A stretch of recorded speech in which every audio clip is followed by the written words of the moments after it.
Everyone up to Tim Cook and senior management thinks that this could one day replace the iPhone. The smartphone totally changed the game, and this is thinking about like what comes after this as our personal computer.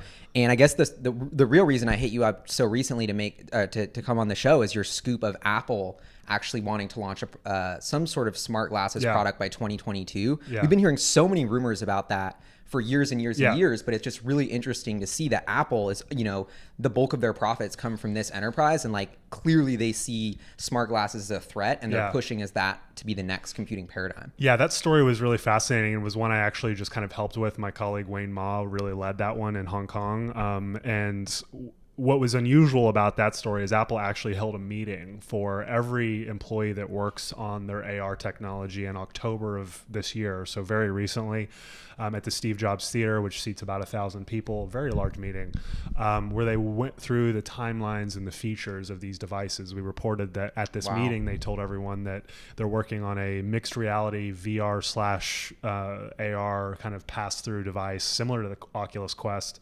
that is slated for currently 2022, and then a pair of lightweight, sleeker AR full-fledged glasses similar to like the spectacles we have here, except actual AR in the lenses for 2023. And that was interesting because it flew in the face of the current speculation at the time, which was based on some analyst reports and some other stuff that they were going, and some stuff in the supply chain, that they were maybe going to put out glasses as soon as next year.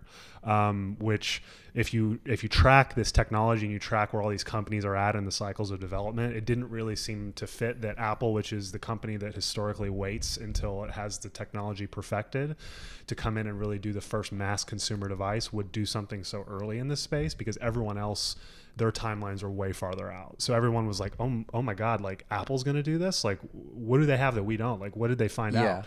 And it turns out that they're actually struggling in the same kind of capacity as everyone else. And we outlined in that story that, for example, Facebook is targeting the same year of 2023 roughly for its AR glasses. So everyone Facebook wants to play in this too. Oh, they have hundreds of people working on it. Yeah. Wow. Yeah.